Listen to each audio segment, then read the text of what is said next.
Era el jueves 9 de enero de 2003, un día gris y frío en Guermantes, una pequeña localidad tranquila del departamento de Seine-et-Marne, al este de París. El invierno se aferraba a las calles, dando el aliento congelado de los transeúntes. Suspendido en el aire y cubriendo los techos con un velo tenue de escarcha. La jornada escolar había transcurrido como cualquier otra en la vida de Estelle Mouzin, una niña de 9 años, de cabello castaco y mirada viva, conocida por su sonrisa tímida y su curiosidad infinita. Aquella tarde, Estelle salió de la escuela primaria poco después de las 5:30. Como de costumbre, llevaba una mochila azul en la espalda, bien ajustada sobre su abrigo oscuro. La ruta hacia su casa no era larga, apenas un kilómetro, un trayecto que había recorrido innumerables veces cruzando las mismas calles tranquilas, pasando frente a las mismas casas, y saludando a los mismos vecinos. Era un camino que conoce de memoria y que, hasta ese día, nunca había representado peligro alguno dat.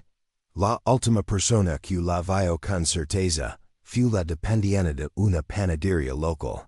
Eran aproximadamente las 18 horas cuando Estelle pasó frente al escaparate, deteniéndose un instante para mirar el interior iluminado, como si dudara entre entrar o seguir su camino.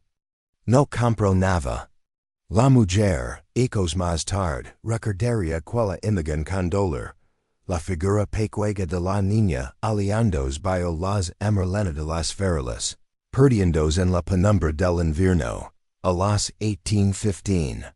Su padre, Estelle Mouzin, esperaba su llamada habitual. Desde que sus padres se habían separado, Estelle pasaba parte de la semana con su madre. Suzanne y algunos días hablaba por teléfono con su padre, para contarle cómo le había ido en la escuela. Aquella llamada nunca llegó. A las 18:30, Suzanne comenzó a preocuparse. El tiempo pasaba y Estelle no aparecía. Trató de convencer a su corazón de que quizás se había entretenido en casa de alguna amiga, o que se había demorado por cualquier motivo trivial. Sin embargo, al acercarse las 19 o'clock, la ansiedad se volvió insoportable. Llamó a varias casas conocidas, recorrió mentalmente todas las rutas posibles que su hija podría haber tomado, pero nadie la había visto. A las 19:15, con las manos temblorosas, tomó el teléfono y marcó el número de la gendarmería.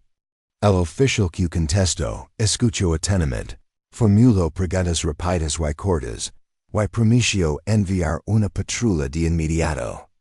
En Francia, las desapariciones de menores de edad, especialmente de menos de 13 años, son tratadas con urgencia, pues las primeras horas suelen ser decisivas. A las 20 o'clock, el pueblo entero parecía enterado.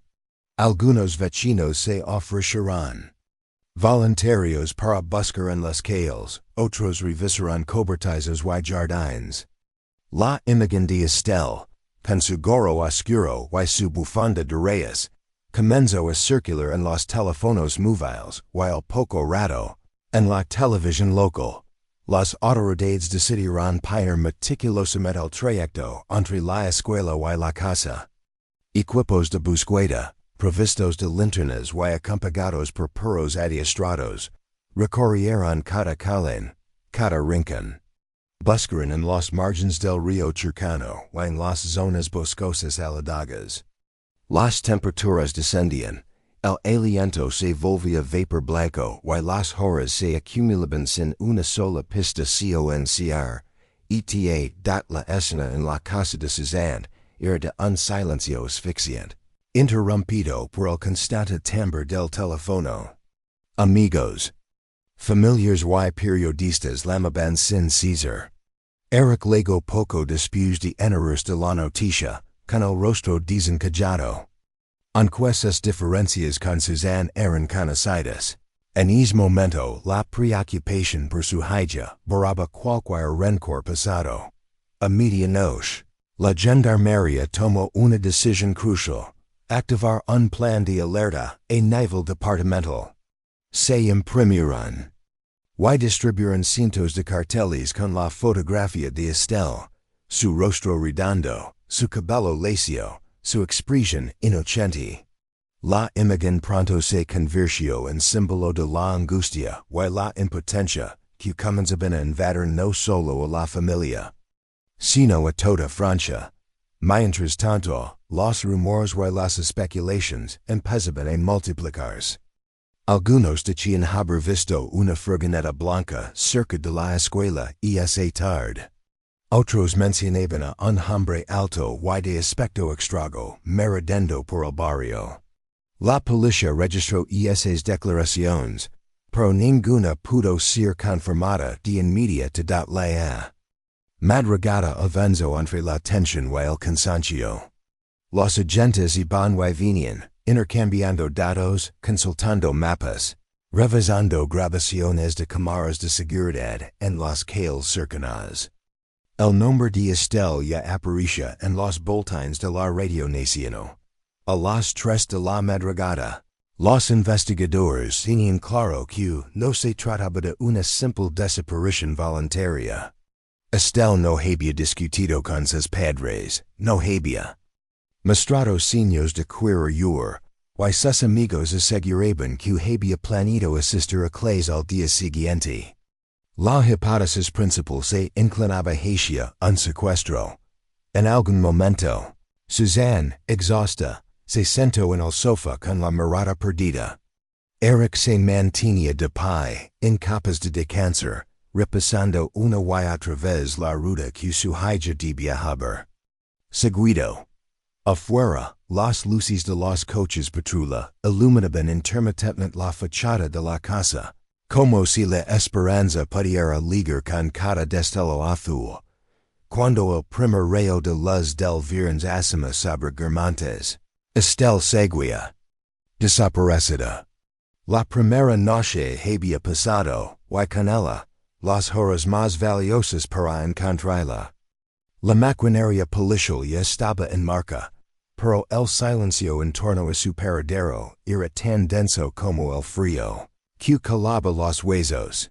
Lo que nadie podía imaginar en ese momento era que este caso se prolongaría durante años, convirtiéndose en uno de los misterios más dolorosos y mediáticos de Francia, y que el rostro de Estelle permanecería en la memoria colectiva, mucho más allá de aquella noche helada de enero. La mañana del viernes 10 de enero de 2003 amaneció helada en Guermantes. El aire estaba inmóvil, como si el propio pueblo contuviera la respiración ante lo ocurrido la noche anterior. Las calles normalmente tranquilas a esa hora se llenaron de vehículos policiales, periodistas con cámaras al hombro y vecinos que, con rostros preocupados, se acercaban para ofrecer su ayuda. La noticia de la desaparición de Estelle Mouzin ya había dado la vuelta al país. En las primeras horas del día, la gendarmería coordinó un dispositivo de búsqueda más amplio. El comandante a cargo reunió a decenas de agentes, perros rastreadores y voluntarios, para organizar batidas en toda la zona. El mapa del pueblo, extendido sobre una mesa en la comisaría local, se convirtió en el centro de operaciones. Allí se señalaban con chinchetas rojas los puntos clave: la escuela, la panadería donde fue vista por última vez, el camino hacia su casa y las áreas boscosas cercana stat. La estrategia era clara: cubrir primero la ruta habitual de Estelle, ampliando gradualmente el perímetro de búsqueda. Las batidas comenzaron en grupos que se adentraron en jardines, aparcamientos, parques infantiles y margens del río Marne. Los agentes revisaban incluso contenedores de basura, alcantarillas y cobertizos abandonados. Nada podía darse por Descartado. Los perros rastreadores siguieron un rastro débil que se desvaneció a pocos metros de la panadería. Era como si, de repente, el olor hubiera desaparecido. Una interrupción brusca que sugería que la niña podría haber subido a un vehículo. Esa hipótesis encajaba con las declaraciones de algunos vecinos que afirmaban haber visto una furgoneta blanca estacionada cerca de la escuela en días anteriores, y en particular, el mismo día de la desaparición, en que la policía localizó rápidamente a los propietarios de varias furgonetas blancas registradas en la zona, y comenzó a interrogarlos. Algunos tenían coartadas salidas. Otros, explicaciones vagas que requerían verificación. Paralelamente, se revisaron las cámaras de seguridad de comercios y carreteras cercanas.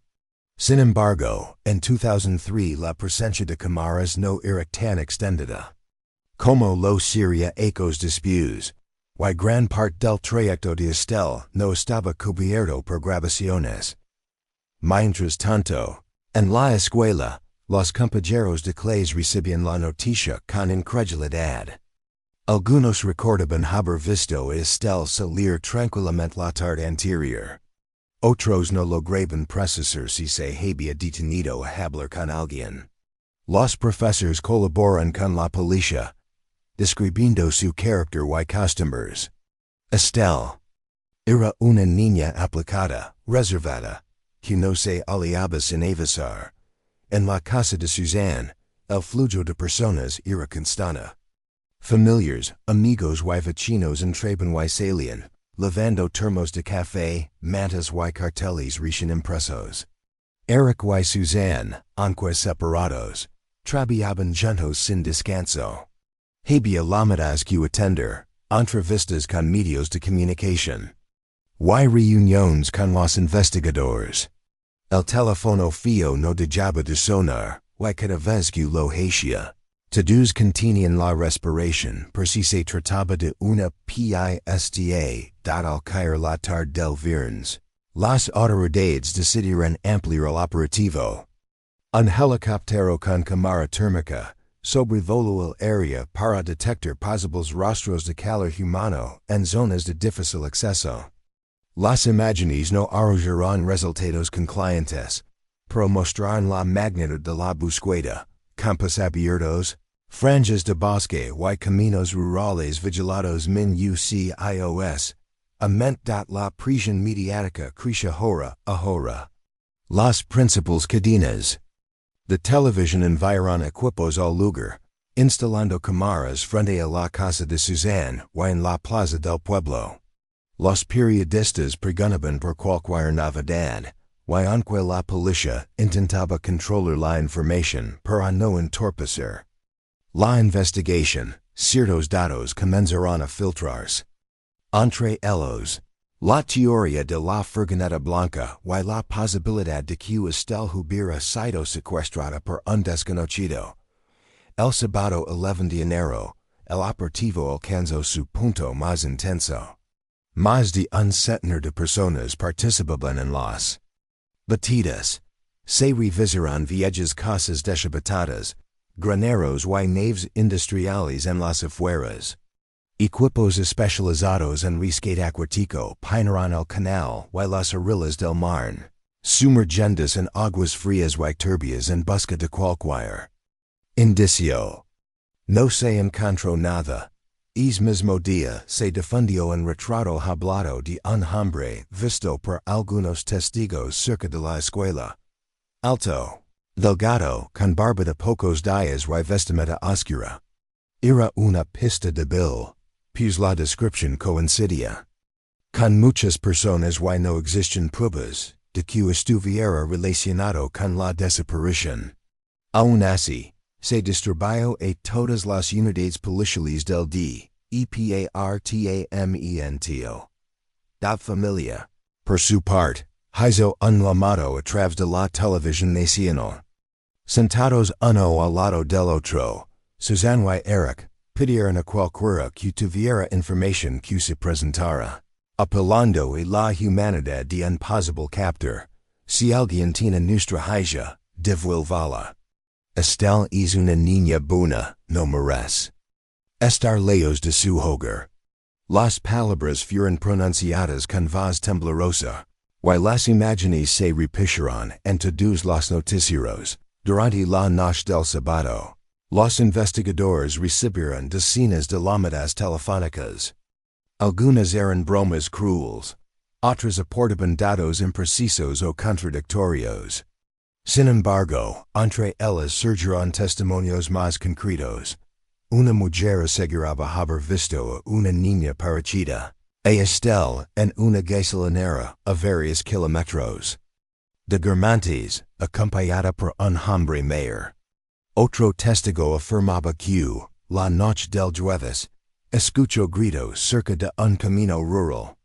Ambas pistas fueron investigadas sin demora, pero ninguna dio resultados positivos. El domingo 12 de enero. Las primeras 72 horas críticas se acercaban a su fin. La fatiga comenzaba a pesar sobre todos, policías, voluntarios y, sobre todo, la familia. El rostro de Estelle ya aparecía en las portadas de los periódicos nacionales, con titulares que hablaban de la niña desaparecida de Guermantes. Y el misterio que conmociona a Francia. Los investigadores comenzaron a considerar otras posibilidades. ¿Podría haber tratado de alguien del entorno familiar o escolar? ¿Un vecino conocido por la niña? Se revisaron los antecedentes de varias personas de la zona, incluidos aquellos con historial de delitos sexuales. Algunas entrevistas resultaron tensas, con individuos negando cualquier implicación, pero sin poder demostrar con claridad dónde habían estado esa tarde. En paralelo, la policía contactó con la Interpol y con cuerpos policiales de Bélgica y Luxemburgo, países cercanos, para compartir información.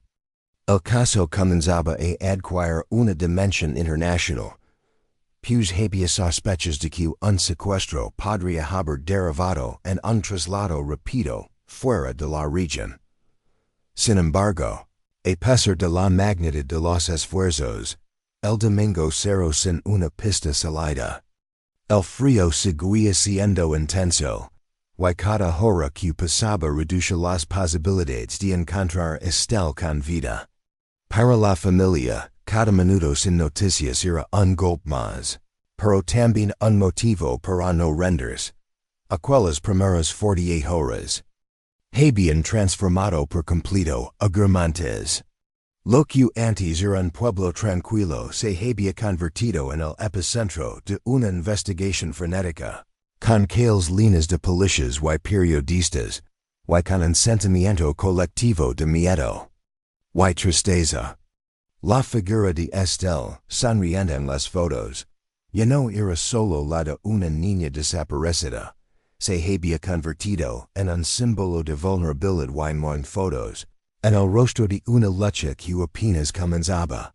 Nadie lo sabía pero el camino hacia la verdad sería largo, doloroso y lleno de giros inesperados, que tardarían casi 2 décadas en salir a la luz.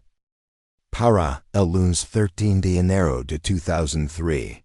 La desaparición de Estelle Mouzin era noticia principal en toda Francia. Las portadas de los periódicos levaban su rostro en primer plano, y las cadenas de televisión dedicaban largos segmentos a seguir cada movimiento de la investigación. La presión sobre la gendarmería era inmensa. El país entero esperaba respuestas rápidas. Pero las pistas se desvanecían una tras otra. Los investigadores decidieron intensificar la estrategia de interrogatorios. Comenzaron por el entorno más cercano, vecinos, profesores, compañeros de clase y familiares. No se trataba de poner en duda la buena fe de nadie, sino de descartar cualquier posibilidad. Las estadísticas indicaban que, en muchos casos de desaparición infantil, el responsable podía ser alguien conocido por la víctima, Las primeras entrevistas revelaron pocos datos nuevos. Algunos vecinos recordaban haber visto Estelle pasar frente a sus casas y esa tarde. Otros admiten no haber prestado atención. La ruta entre la escuela y su casa parece tragarse los recuerdos de todos. Sin embargo, surgió un testimonio que llamó la atención. Un joven afirmó haber visto a un hombre merodeando cerca del parque infantil del barrio, alrededor de las 17:45, observando a los niños que salían de la escuela. Lo describió como de complexión delgada, cabello oscuro, y una chaqueta de cuero de gastada. La policía trabajó con un retratista para alabar una identidad basado en esa descripción. El dibujo fue distribuido internamente y enviado a otras unidades de policía en la región. Paralelamente, se cruzaron los registros de delincuentes sexuales residentes, o con historial en Saint-Marne. Entre los nombres que aparecieron, uno resultó inquietante.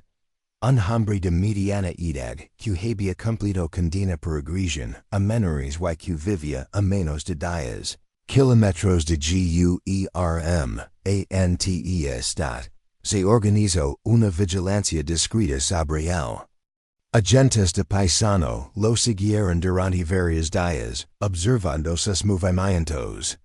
Fue citado a declarar, y aunque su comportamiento generaba sospechas, presentó una coartada. El día de la desaparición, había estado en su trabajo hasta tarde. Algo que su jefe y varios compañeros confirmaron. No había pruebas para detenerlo, y la investigación tuvo que continuar por otros caminos. A medida que los días pasaban, nuevas llamadas llegaban a la línea de información habilitada para el caso. Algunas eran anónimas, otras provenían de personas que aseguraban haber visto a una niña parecida a Estelle en distintas ciudades. Un hombre dijo haberla visto en la estación de tren de Paris Este, acompañada por una mujer rubia.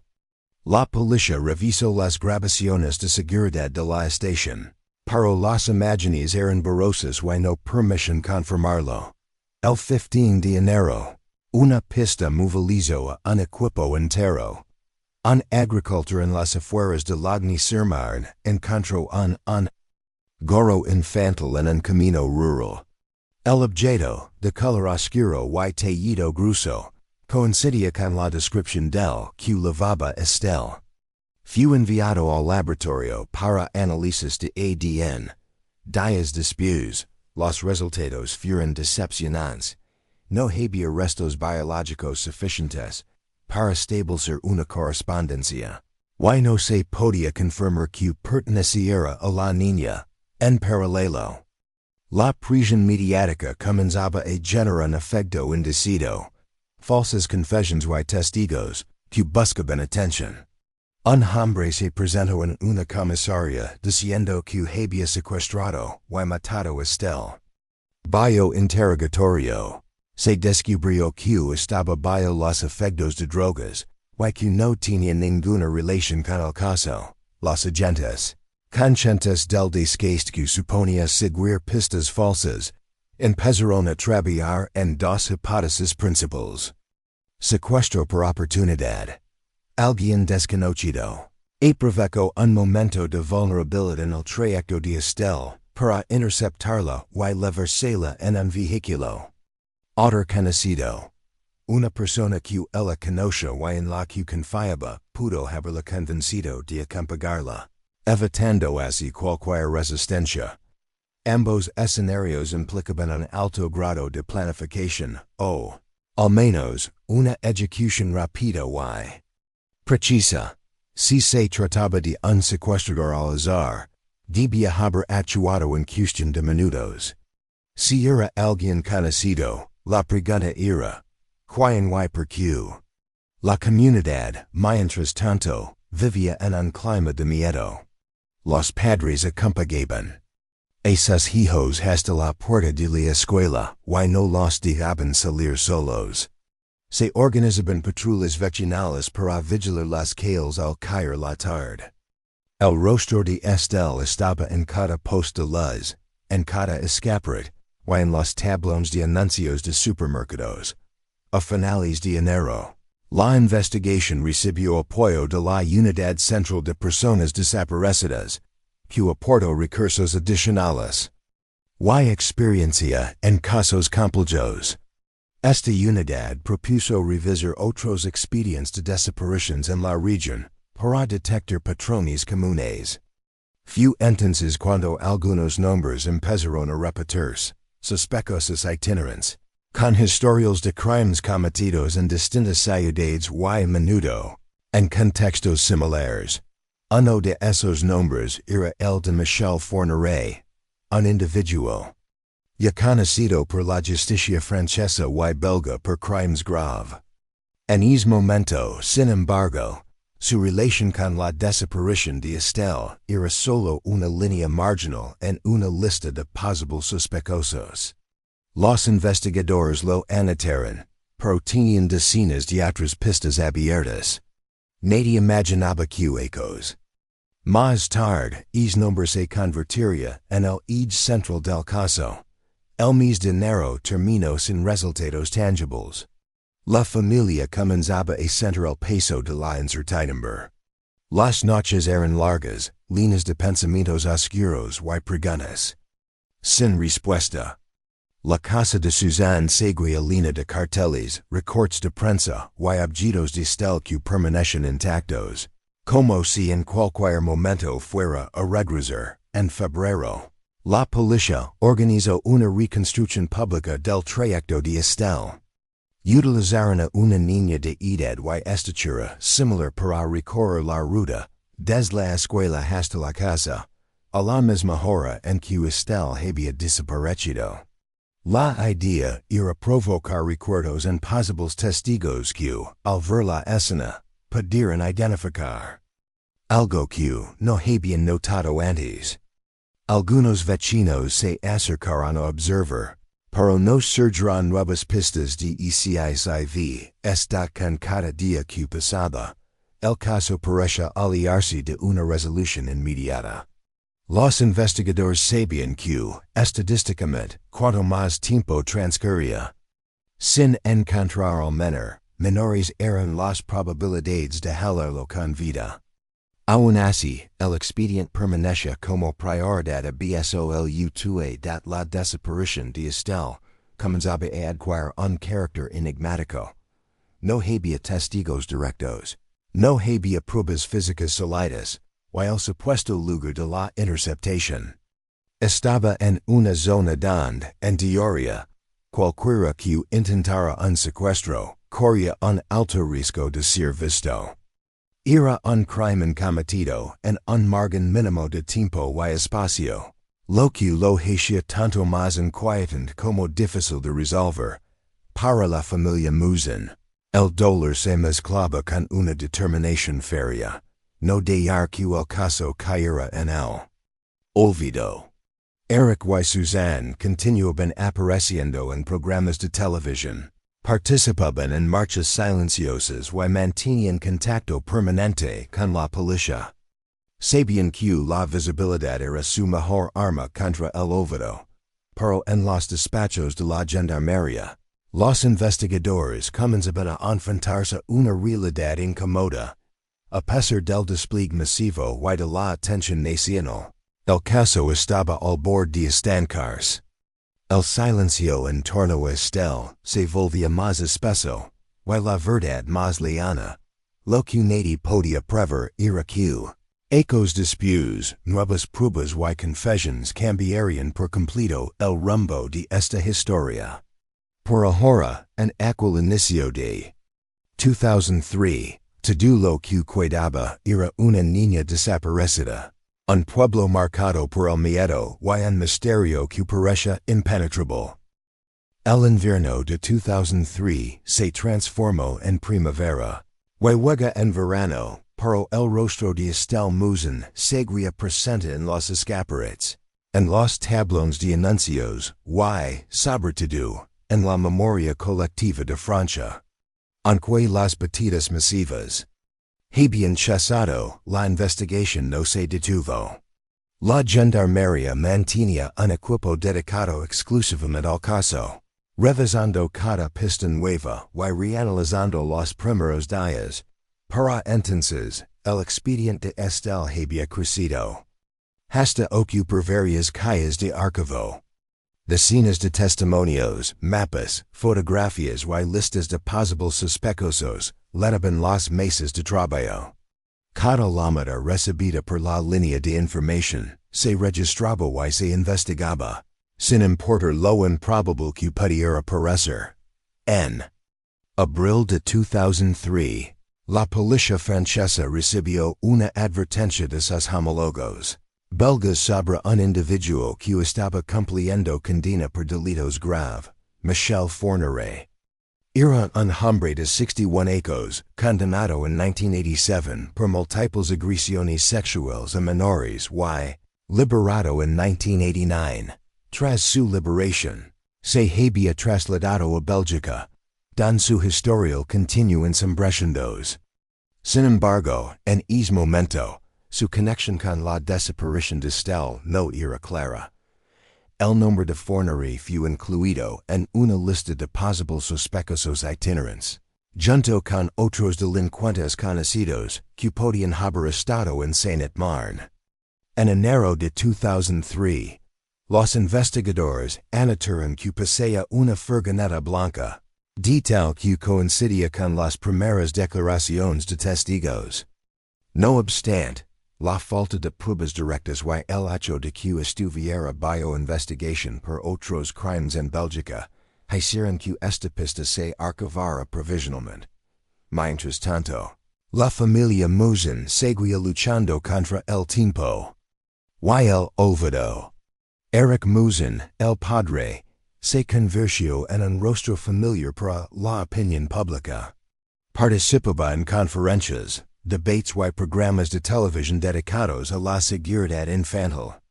Su mensaje era siempre el mismo: no dejemos que Estelle se convirtiera en una estadística más. Alguien sabe algo, y tarde o temprano, esa verdad saldrá a la luz. Los ecos siguientes estuvieron marcados por una sucesión de pistas falsas y callejones sin salida. En 2004, un llamado anónimo indicó que el cuerpo de Estelle estaba enterrado en un bosque cercano a Torquay. Se desplegó un operativo con excavadoras y equipos forenses, pero no se encontró nada. En 2006, un hombre detenido por otro delito confesó haberla secuestrado y asesinado, pero su historia se desmoronó bajo interrogatorio. Buscaba notoriedad y un trato favorable en su proceso judicial. En 2007, un rayo de esperanza surgió cuando se hallaron restos óseos en un terreno baldío de la región. Los medios especularon de inmediato con la posibilidad de que pertenecieran a Estelle. Sin embargo, las pruebas de ADN confirman que se trataba de un varón adulto. El caso volvía a cero. La frustración era palpable entre los investigadores. A pesar de que la desaparición de Estelle se mantenía como prioridad, el tiempo erosionaba la memoria de los testigos y la nitidez de las pistas. Algunos agentes que habían trabajado desde el principio fueron resignados, y nuevos oficiales tuvieron que familiarizar con un expediente y complejo y fragmenta dudar la madre de Estelle. Suzanne intentaba mantener una vida lo más normal posible, aunque cada cumpleaños y cada Navidad eran recordatorios dolorosos de la ausencia. Conservaba la habitación de su hija tal como estaba el 9 de enero de 2003, los libros apilados en el escritorio, los peluques alanidos en la estantería, la ropa doblada en el armario. Para ella, esos objetos eran anclas a un pasado que no estaba dispuesta a dejar atrás. En 2008, el nombre de Michel Fourniret reapareció con fuerza en la escena mediática, Fu condenado a cadena perpetua en Francia por una serie de asesinatos cometidos entre 1987 y 2001, la mayoría contra niñas y mujeres jóvenes. Los detalles de sus crímenes eran escalofriantes: secuestros meticulosamente planificados, manipulación psicológica y una frialdad absoluta al narrar sus actos. Su perfil encajaba inquietamente con lo que se temía que hubiera ocurrido. Con Estelle, la gendarmería revisó su expediente con más atención. Descubrieron que, en enero de 2003, Fornery vivía en Ville-sur-Loms, en las Ardenas francesas, a unas 3 horas en coche de Guermantes. Aunque no existen registros que lo situaron en el lugar exacto de la desaparición, sus desplazamientos no estaban completamente documentados. Además, su esposa Monique Olivier solía ayudarlo a proporcionar coartadas. Sin embargo, la falta de pruebas concretas impedía formalizar cualquier acusación. La investigación seguía atrapada entre sospechas y la necesidad de evidencias sólidas. Estelle Mouzin, cada vez más convencido de que Fornery estaba involucrado, comenzó a presionar públicamente para que se reabriera esa línea de investigación con más recursos. En 2010, la policía recibió autorización para interrogar nuevamente a Fornery en prisión. El resultado fue frustrante: se mostró evasivo, negó cualquier implicación y, en momentos, parecía disfrutar del juego de dar preguntas sin respuesta. Monique Olivier, por su parte, ratificó la coartada de su marido para el día de la desaparición, afirmando que había estado en casa todo el día. El caso de Estelle se convirtió en un ejemplo de persistencia judicial. A pesar de la ausencia de resultados, cada nuevo avance en técnicas forenses o en investigación criminal se aplicaba al expediente. Las fibras y objetos recogidos en 2003 se analizaron una y otra vez, aunque sin encontrar la clave que rompiera el enigma. Hacia 2015, más de una década después de la desaparición, el rostro de Estelle seguía presente en campañas nacionales sobre niños desaparecidos.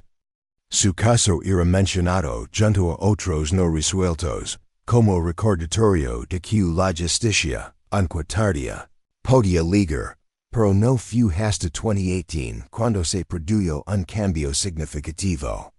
Izano, Monique Olivier, ya separada emocionalmente. Fornery, y con un estado de ánimo distinto, comenzó a mostrar grietas en su versión. No lo acusó directamente, pero dejó entrever que su coartada podría no ser tan sólida como había dicho en 2003.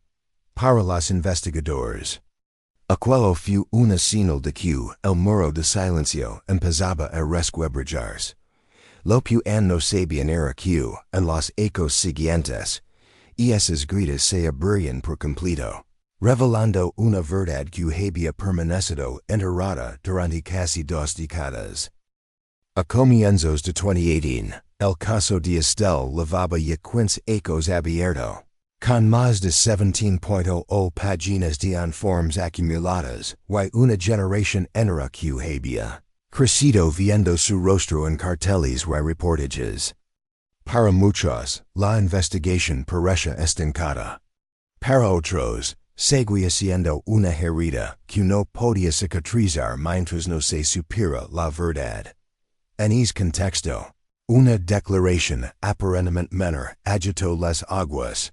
Monique Olivier, la ex esposa de Michel Fornery, cambió sutilmente su versión sobre el 9 de enero de 2003. En interrogatorio, afirmó que quizás no había estado con él todo el día, como había sostenido durante ecos.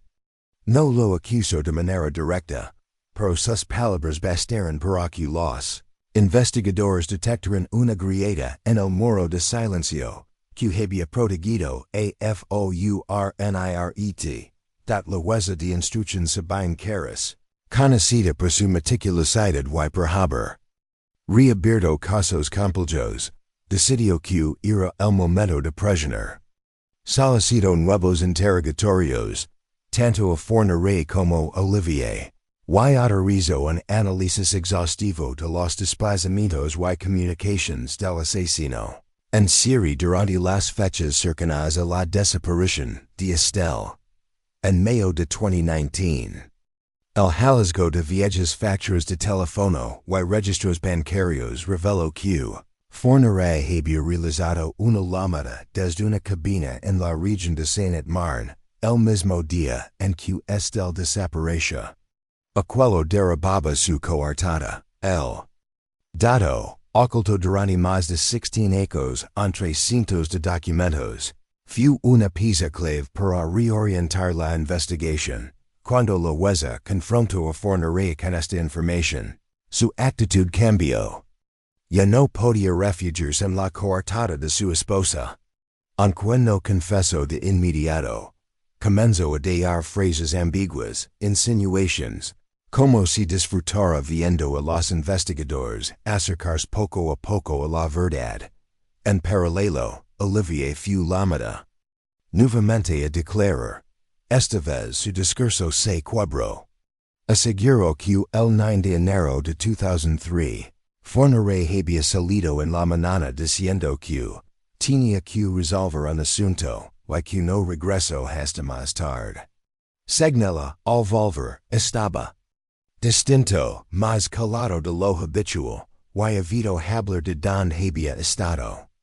Cuando se le preguntó por qué no lo dio antes, respondió que había tenido miedo, tanto de su esposo como de su propia implicación en otros crímenes. La prisión judicial aumentó en pie. Francia entra vivía el confinamiento por la pandemia de COVID-19.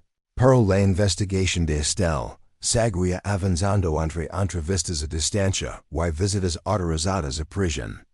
En marzo, Forneray fue trasladado a la sede de la Policía Judicial de Nanterre para un nuevo interrogatorio.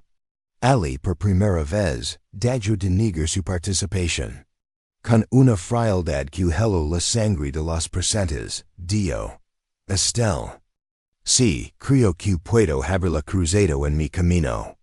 No fue una confesión completa, pero para los investigadores era el primer reconocimiento de que estaba vinculado al caso. En las semanas siguientes, la huesa Caras organizó varias confrontaciones entre él y Olivier, con la esperanza de que las contradicciones entre ambos destaparan la verdad. La estrategia dio resultado. En agosto de 2020, Olivier admitió que había mentido durante 17 años para protegerlo. Reveló que el día de la desaparición de Estelle, Forneray había utilizado su vehículo para desplazarse hasta Guermantes. Segnala, regresó horas después, con una actitud distante y un tono que le hizo comprender que algo grave había sucedido. Poco a poco, la ex esposa comenzó a dar más detalles. Forneray le había dicho que la pequeña no hablaría más, y que se deshichara de ciertos objetos. Entre esos objetos, mencionó una bufanda y una mochila, aunque nunca fueron encontrados. En diciembre de 2020, Forneray aceptó acompañar a los investigadores a una zona boscosa en las Ardenas, cerca de Ville-sur-Loms, donde supuestamente había ocultado el cuerpo de Estelle. Las búsquedas se desarrollaron en condiciones difíciles, con perros rastreadores, lloraderas y excavadoras.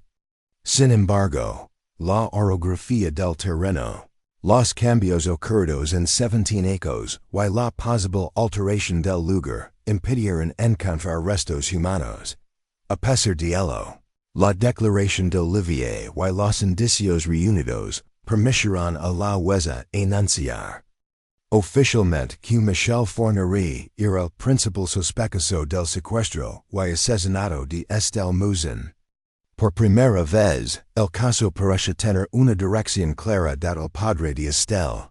Estelle Mouzin, expreso en entrevistas en sentimiento agridulce. Saber que un culpable identificado es importante, pero lo esencial es recuperar a mi hija. Mientras no tengamos sus restos, la herida no curará. A comienzos de 2021, la salud de Fornere se deteriora rápidamente. Diagnosticado con problemas cardíacos y cognitivos, fue hospitalizado en Paris bajo fuerte custodia. Los investigadores temían que muriera antes de dar una confesión completa. Y así fue.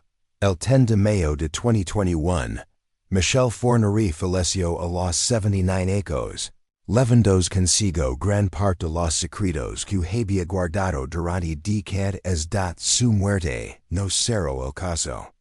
La huesa y la policía centran entonces sus esfuerzos en Monique Olivier, a quien consideraban cómplice.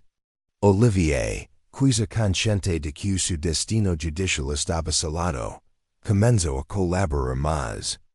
En marzo de 2023, confesó de manera más directa, dijo que Fornere había secuestrado a Estelle en Guermantes, la había llevado a su casa en Ville-sur-Lums, y la había asesinado al día siguiente. También aseguró que él mismo le dio. Donde había enterrado el cuerpo. Con esta confesión, se reanudaron las excavaciones en varias zonas de las Ardenas, pero una vez más, no se hallaron restos. El paso del tiempo, la vegetación y la posible reubicación del cuerpo eran obstáculos insalvables.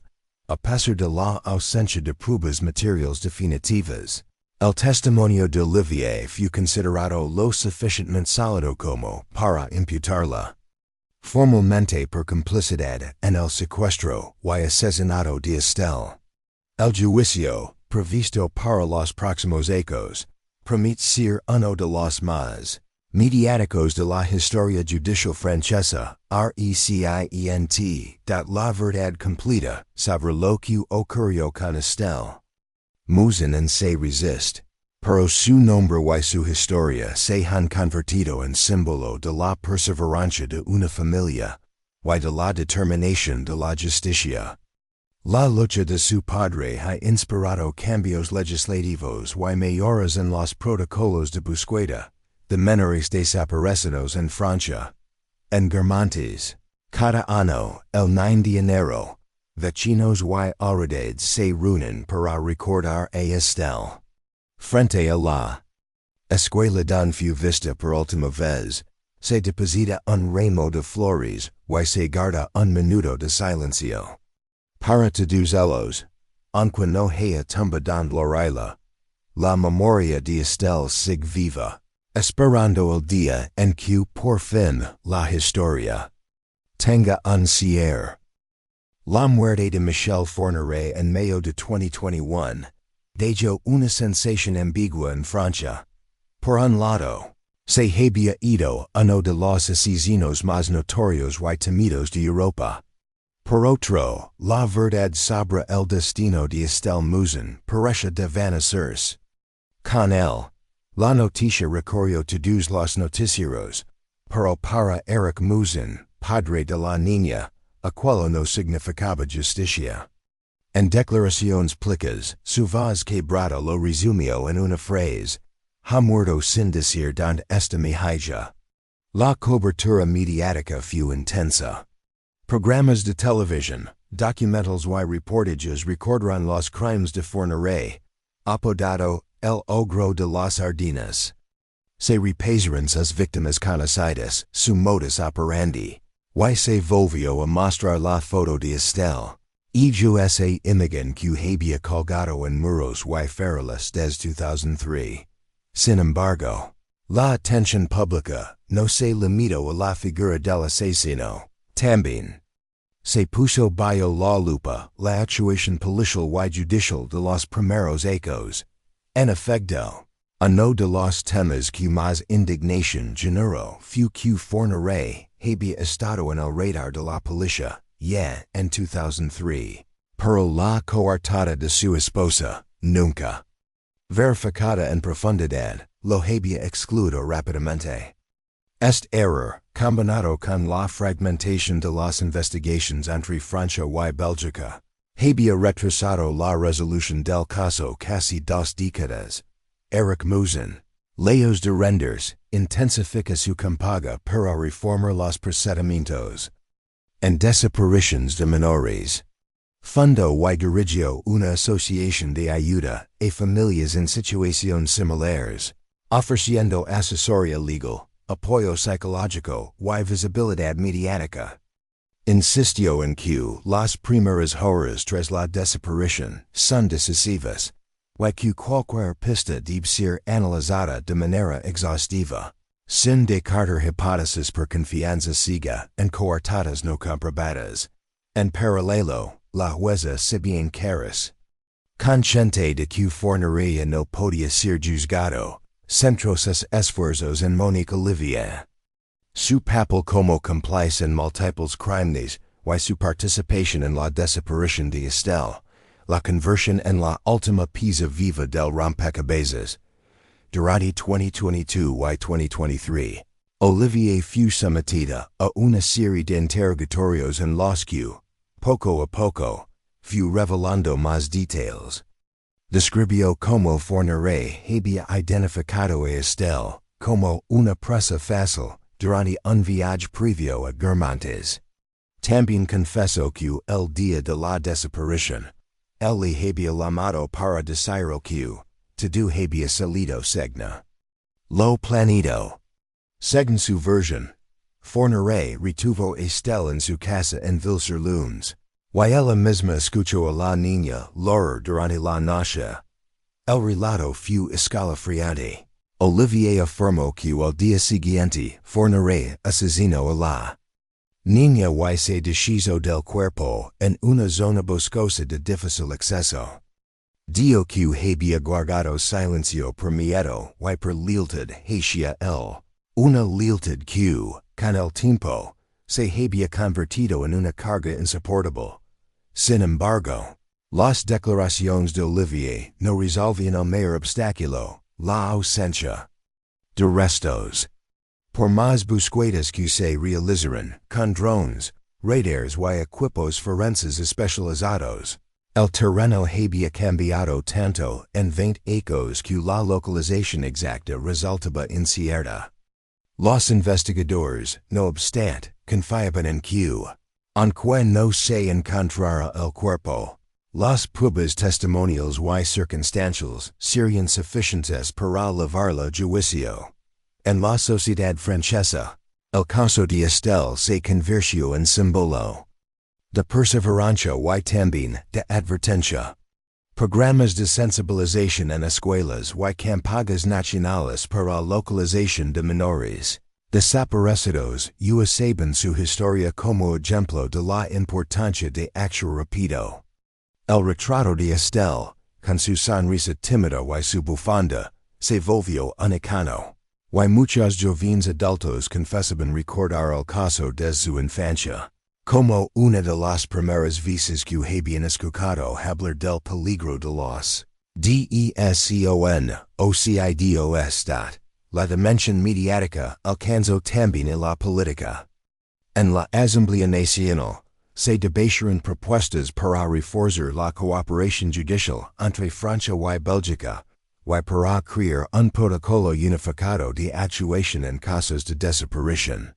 Se habló de la necesidad de centralizar la información y evitar que diferentes jurisdicciones trabajaran de manera aislada, como había ocurrido en 2003. A nivel personal, Estelle Mouzin continuaba su lucha sin descanso. En entrevistas decía que había aprendido a vivir con la ausencia como compañera, pero que no se permitiría abandonar la búsqueda. Participó en varios documentales y series de investigación, siempre con el objetivo de mantener viva la memoria de Estelle. Para él, el olvido era el verdadero enemigo. En Guermantes, el pueblo donde todo comenzó, la figura de Estelle seguía presente. La escuela primaria donde estudiaba había colocado una placa conmemorativa. Cada año, el 9 de enero vecinos, familiares y autoridades realizaban una caminata silenciosa desde la escuela hasta el lugar donde se la vio por última vez. Velas, flores y fotografías marcaban el recorrido. Incluso niñas que no habían nacido en 2003 participaban, guiados por sus padres, como una forma de transmitir la memoria de generación en generación. Mientras tanto, Mónica Olivia esperaba. Juicio. La expectativa era alta. Por primera vez, una persona podría responder ante la justicia por la desaparición de Estelle. La fiscalía confiaba en que el testimonio de Olivia, sus contradicciones, y el historial criminal de la pareja serían suficientes para una condena. Para la familia, sin embargo, la condena no equivalía a cerrar el caso. Lo esencial, recuperar el cuerpo de Estelle, Sacudió pendient, y la historia de Estelle, más allá del crimen mismo, había dejado una huella profunda en la conciencia colectiva. Se había convertido en un relato sobre el tiempo, la espera y la resistencia. En cómo una familia y una comunidad pueden sostener la memoria durante décadas, enfrentándose a la frustración, a los errores judiciales y a la indiferencia que a veces liga con el paso de los hechos. Y así, 20 años después, el nombre de Estelle Mouzin seguía siendo pronunciado con respeto y tristeza en toda Francia. Un nombre que recordaba que, aunque los culpables mueren, la verdad y la justicia pueden seguir siendo perseguidas, mientras haya alguien dispuesto a buscar. El invierno de 2023 comenzó con una expectación inusual en los tribunales franceses. La fecha del juicio contra Mónica Olivia había sido fijada para finales de noviembre, y durante meses, medios nacionales y internacionales habían preparado coberturas especiales. No era un juicio cualquiera, se trataba de la última oportunidad para esclarecer, al menos parcialmente, el misterio de la desaparición de Estelle Mouzin. Desde el primer día, el Palacio de Justicia de Nanterre estuvo rodeado de cámaras, reporteros y curiosos. En la sala, el ambiente era denso. Eric Mouzin se sentó en la primera fila, acompañado de su abogada, y evitó mirar directamente a Olivia, que ingresó escoltada por gendarmes. Vestía ropa sencilla, el cabello canoso recogido, y mantenía la mirada baja. El presidente del tribunal abrió la sesión recordando la gravedad de los cargos, complicidad en el secuestro, retención y asesinato de un menor de 15 años así como en otros dos casos vinculados a Forneray. La fiscalía había decidido juzgar los tres hechos juntos para mostrar un patrón criminal y reforzar la acusación. Los primeros días estuvieron dedicados a reconstruir cronológicamente el 9 de enero de 2003. Los investigadores presentaron mapas, fotos de Guermantes, grabaciones de llamadas y reconstrucciones forenses. Se proyectó incluso un video que mostraba la última imagen conocida de Estelle, captada por una cámara de seguridad a las 18:03, mientras caminaba sola bajo las mortachinas del invierno. El silencio en la sala fue absoluto. La fiscalía sostuvo que Olivia había desempegado un papel clave, proporcionar la coartada falsa que permitió a Forneray cuidar fuera de sospecha durante años. Presentaron registros telefónicos que demostraban que el día de la desaparición, ella estaba en su domicilio, no en la casa de su hijo como había declarado. Y esa mentira, subrayó la fiscal, fue el escudo que protegió a un depredador y condenó a una familia a 2 décadas de incertidumbre. En su defensa, Olivier afirmó que fornirá ejerce sobre ella una influencia total, basada en la manipulación psicológica, y el miedo. Reconoció haber mentido, pero alegó que estaba paralizada y programada para obedecer. Sin embargo, bajo la presión del interrogatorio, admitió haber escuchado a Estelle en la casa de Vilselums la noche de su secuestro. Describió el lento, los pasos apresurados y finalmente, Elise ciudad, el momento más impactante, luego cuando el tribunal presentó las grabaciones de los interrogatorios que Olivier había dado en 2021 y 2022. En una de ellas, relataba como forniré al amanecer del día siguiente, le dio, y no esta. La liva un lugar donde la encontrara. La frialdad de la frase estremeció incluso a los más curtidos en casos criminales.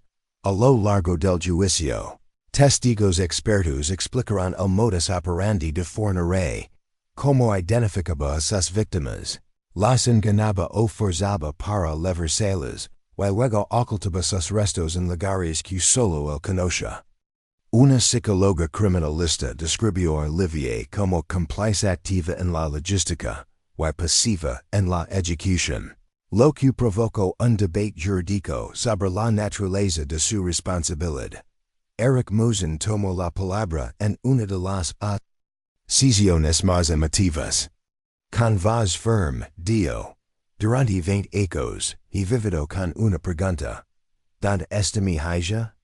Ustedes no pueden devolverme a Estelle, pero pueden devolverme la verdad. Sus palabras fueron seguidas por un prolongado silencio y miradas contenidas en la soledad. La fiscalía pidió cadena perpetua para Monique Olivier, argumentando que su silencio prolongado y su mentira inicial fueron decisivos para que el caso se mantuviera sin resolver tanto tiempo. La defensa solicitó una pena reducida, alegando que su cliente ya había sido condenada por otros crímenes, y que había colaborado, aunque tardíamente, con la investigación. El veredicto, luego después de varias horas de deliberación. Olivier fue declarada culpable de complicidad en el secuestro y asesinato de Estelle Mouzin, así como en otros dos casos. La sentencia, cadena perpetua con un periodo mínimo de 20 años de obtener libertad condicional. En la sala, Estelle Mouzin recibió la decisión con una mezcla de alivio y frustración. Justicia, sí, pero sin el hallazgo de su hija. Tras el juicio, los medios dedicaron especiales televisivos y artículos extensos a reflexionar sobre el caso. Se cuestionaron los fallos iniciales de la investigación, se revisó la figura de Forniré, como uno de los asesinos más prolíficos de Europa, y se analizó el papel de Olivier como cómplice silenciosa. En Guermantes, la comunidad reaccionó con respeto. Aunque el juicio no trajo el cierre completo, muchos vecinos sintieron que, al menos, se había reconocido la responsabilidad de alguien vivo. La marca anual por Estelle, celebrada cada 9 de enero, tuvo ese año una asistencia récord. Vilas y mensajes de apoyo se acumularon en el lugar de su desaparición. Para Eric, la lucha no terminó.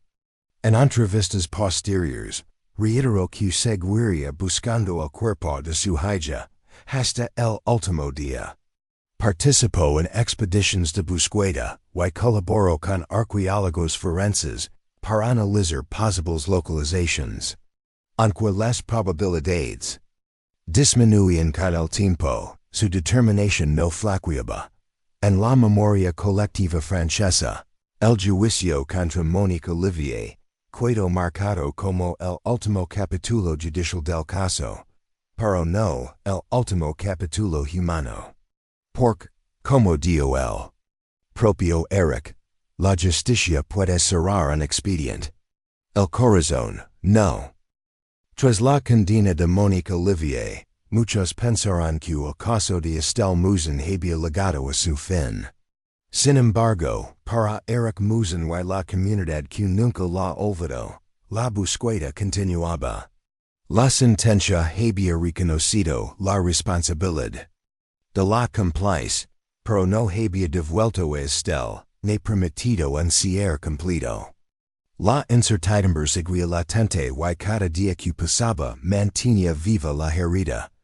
En los meses posteriores al juicio, Eric dedicó gran parte de su tiempo a colaborar con expertos forenses y arqueólogos, analizando los lugares que Olivier había indicado como posibles escondites del cuerpo. La dificultad era inmensa. Los bosques y terrenos donde supuestamente fornare habían cambiado radicalmente en 20 años. La vegetación, las lluvias, el crecimiento de raíces y la urbanización parcial habían transformado el paisaje, haciendo que cualquier indicio fuera más difícil de rastrear. Se implementaron tecnologías modernas, drones equipados con cámaras térmicas, radares de alta precisión y software de reconstrucción topográfica. Cada pequeño hallazgo era analizado al detalle. Trozos de ropa vieja, restos de objetos de plástico y fibras textiles fueron recolectados y sometidos a análisis de ADN. Sin embargo, hasta ese momento, ninguno había podido vincularse de manera definitiva con Estelle. Mientras tanto, la atención mediática se mantuvo viva. Documentales y programas de investigación revisitaron el caso, entrevistando a Estelle Mouzin, a vecinos y a miembros de la policía judicial. Cada aparición pública de su rostro, con la tristeza marcada, pero la determinación intacta, reforzaba la conciencia colectiva sobre la desaparición de Estelle y el impacto del crimen en la sociedad francesa. La imagen de la niña, sonriente en fotografías antiguas, se convirtió en símbolo de la lucha contra el olvido y la impunidad. En 2022, un grupo de voluntarios sumó a la búsqueda, integrado por expertos en rastreo, exmilitares y vecinos de la región. Recorrieron kilómetros de caminos, bosques y senderos que habían sido señalados por Olivier como posibles lugares donde se podría haber escondido a Estelle. Cada hallazgo, aunque pequeño, era documentado y enviado a laboratorios forenses, esperando algún rastro que finalmente confirmara la ubicación en dot. La familia Mouzin también recibió apoyo psicológico especializado. El dolor prolongado y la incertidumbre constante habían dejado secuelas profundas, especialmente en Eric, cuya vida había girado en torno a la búsqueda de su hija durante 20 años. Las sesiones terapéuticas ayudaron a mantener la resiliencia, a canalizar la frustración y a sostener la esperanza. A pesar de los avances tecnológicos y de la persistencia, los restos de Estelle nunca fueron encontrados. Este hecho no detuvo a la justicia. Monique Olivier cumplía su condena, pero la investigación para localizar a Estelle continuaba activa. La familia y la policía compartían información, revisaban periódicamente pistas antiguas y seguían interrogando a posibles testigos que pudieran recordar detalles de aquella tarde de enero de 2003. El caso también inspiró cambios en la legislación francesa. Se reforzaron los protocolos de búsqueda de menores desaparecidos. Se agilizó la cooperación internacional en crímenes transfronterizos y se creó un registro centralizado de sospechosos conocidos por delitos sexuales graves.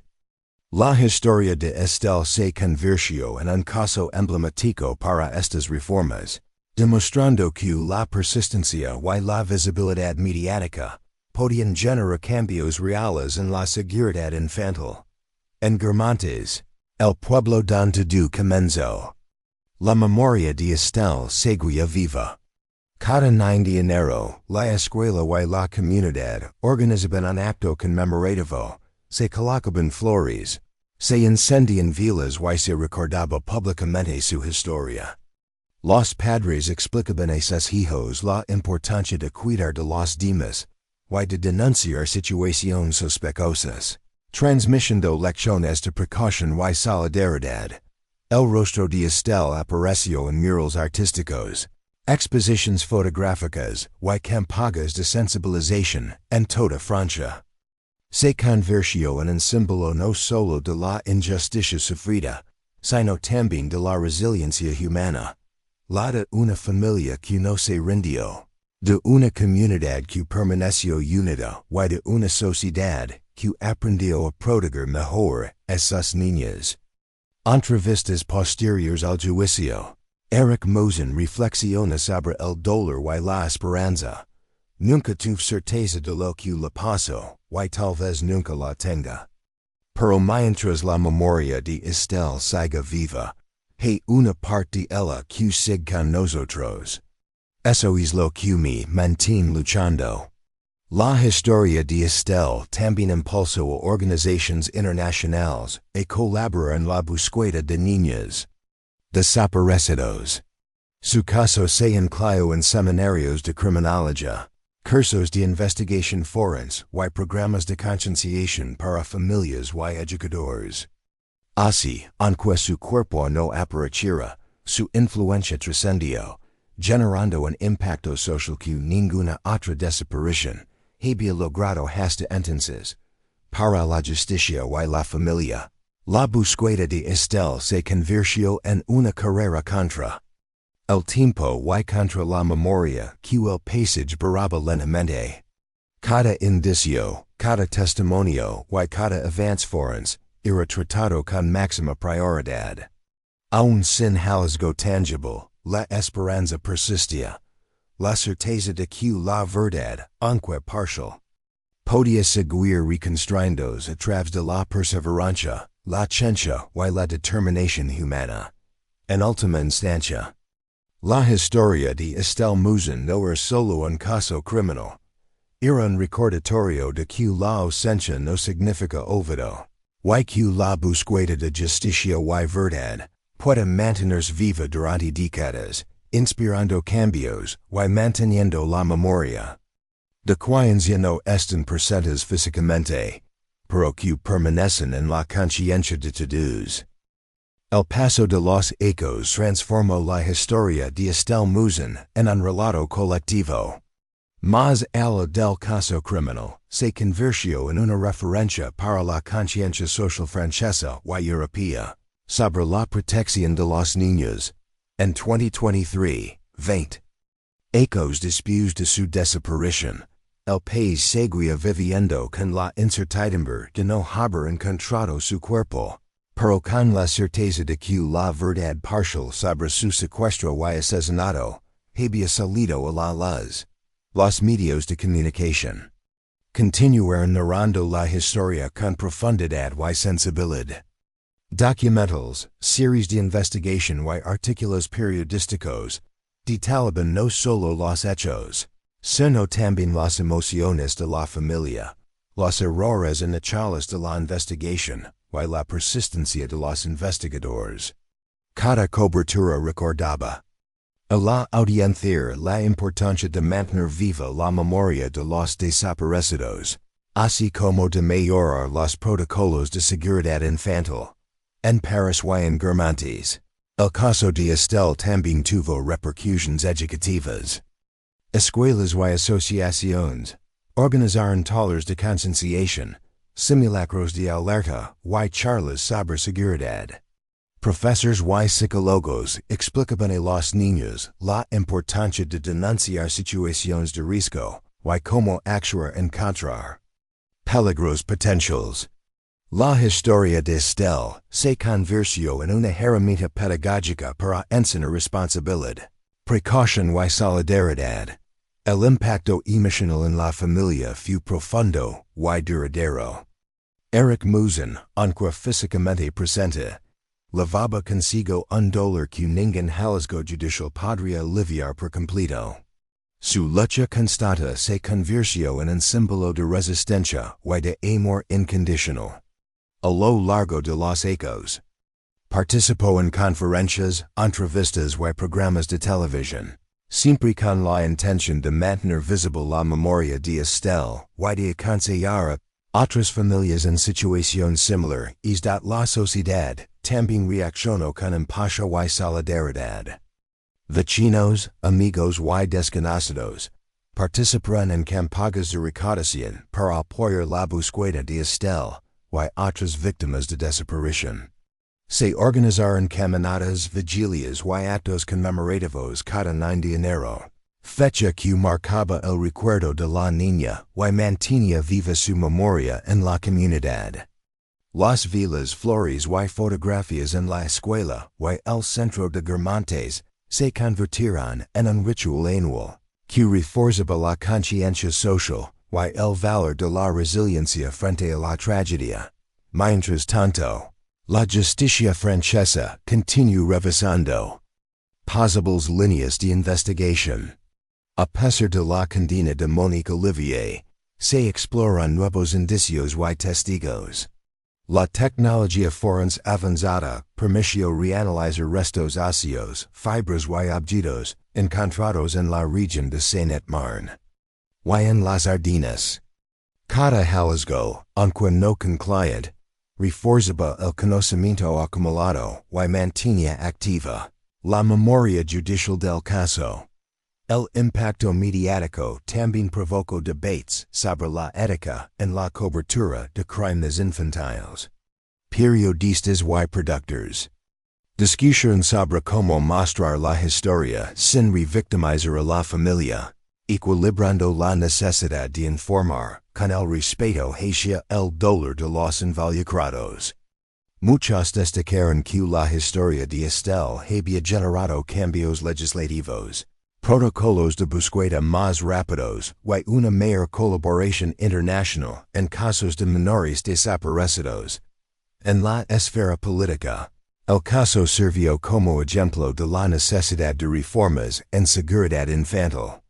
Se promovieron leyes que permitieron la cooperación inmediata entre jurisdicciones, la creación de bases de datos centralizadas de delincuentes sexuales, y protocolos de alerta temprana en escuelas y municipios. La historia de Estelle se convirtió hacia una referencia institucional, impulsando cambios que podrían salvar vidas en el futuro. El año 2024 se acercaba, y con él, los actos conmemorativos por el 21º aniversario de su desaparición. La familia, la comunidad y las autoridades planearán un acto simbólico que combinará recuerdo, concienciación y homenaje. Se diseñó un mural en la escuela de Guermantes, se organizaron talleres educativos y se invitó a expertos en psicología infantil para hablar sobre la resiliencia y el duelo. Prolongado. Estelle Mouzin preparó un discurso que reflejaba el viaje emocional de estos hechos, el dolor, la frustración, la esperanza y la aceptación parcial.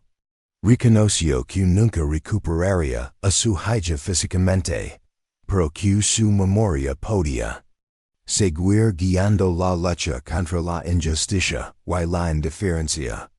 Su mensaje fue claro: mientras existen personas dispuestas a buscar la verdad, ninguna desaparición quedará el olvido. Los medios, por su parte, destacaron que el caso de Estelle Mouzin era un ejemplo de cómo la sociedad podía transformar la tragedia en aprendizaje colectivo. Documentales recientes mostraban entrevistas con psicólogos, detectives, vecinos y familiares, ilustrando cómo un solo caso podía tener un impacto duradero en la conciencia social, educativa y legal. A nivel personal, la familia Mouzin continuó su trabajo de sensibilización. Participaron en campañas de prevención, ofrecieron asesoramiento a familias afectadas por desapariciones, y promovieron la educación en seguridad infantil.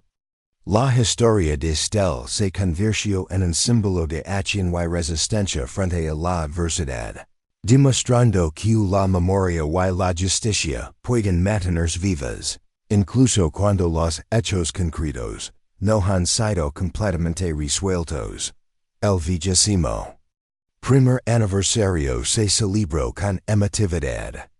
Velas encendidas, fotografías, flores y mensajes escritos por niñas y adultos marcaron la jornada.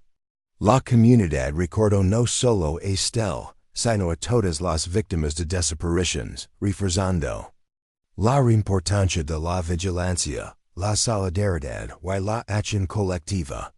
En la reflexión final, se entendió que la historia de Estelle Mouzin iba más allá de un crimen. Era un ejemplo de cómo la constancia, la perseverancia y la memoria podían transformar el dolor en un legado de conciencia social, cambios legales y educación preventiva. La familia, los vecinos y la sociedad en su conjunto aprendieron que la ausencia no significa olvido, y que la búsqueda de justicia y verdad puede mantenerse viva durante décadas. Han pasado más de 20 años desde aquel 9 de enero de 2003 en que Estelle Mouzin desapareció en Guermantes. Su historia, marcada por la tragedia, la búsqueda incansable y lucha por la justicia, se ha convertido en un referente en Francia y en el mundo para la protección infantil y la memoria de las víctimas. Aunque su cuerpo nunca fue recuperado, la persistencia de su familia, de la policía y de la sociedad, permitió que su nombre no se perdiera en el olvido. Eric Mouzin, su padre, se convirtió en un símbolo de resistencia y amor incondicional. Durante estas 2 décadas, viajó por toda Francia y Europa, participando en conferencias, campañas de sensibilización y documentales. Su mensaje era siempre el mismo: la desaparición de un niño no puede ser ignorada, y la justicia, aunque lenta, puede prevalecer si hay determinación. Cada entrevista, cada aparición pública, cada historia compartida ayudaba a mantener viva la memoria de Estelle y educar sobre la importancia de la prevención y la acción rápida ante de apariciones de la condena de Monique Olivier. Complice de Michel Fourniret representa un hito judicial, aunque parcial. Por primera vez, alguien vivo respondía ante la justicia por los eventos que rodearon la desaparición de Estelle. La sentencia no devolvía a Estelle, pero daba a la familia y a la sociedad un recordatorio de que la verdad, aunque tardía, podía ser reconocida, dado el caso también impulsó cambios socio y legales importantes. Se reforzaron los protocolos de búsqueda de menores, se creó cooperación internacional más fluida, y se establecieron sistemas de alerta temprana en escuelas y comunidades. La historia de Estelle enseñó que cada detalle, cada testimonio, y cada acción de vigilancia puede marcar la diferencia en la protección de las niñas. En Guermantes, el recuerdo de Estelle se mantiene vivo. Cada 9 de enero, vecinos, familiares y autoridades realizan actos conmemorativos, depositando velas, flores y fotografías. La escuela primaria donde estudiaba mantiene su memoria presente con murales y actividades educativas que transmiten a las nuevas generaciones la importancia de la conciencia, la empatía y la prevención en la historia de Estelle también se convirtió en un relato de aprendizaje colectivo. Documentales, libros y reportajes relatan no solo los hechos, sino también la dedicación de los investigadores, la valencia de su familia y la necesidad de que la sociedad no cierre los ojos ante la desaparición. Ni un menor. La memoria de Estelle serve como advertencia y como inspiración.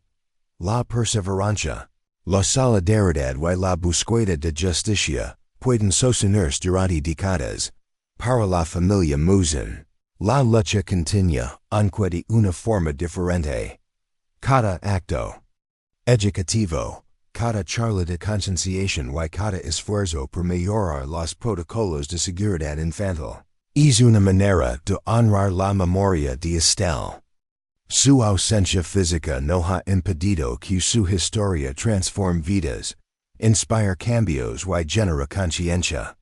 Hoy, al cerrar este relato, recordamos a Estelle no solo como una víctima, sino como un símbolo de resistencia, memoria y justicia.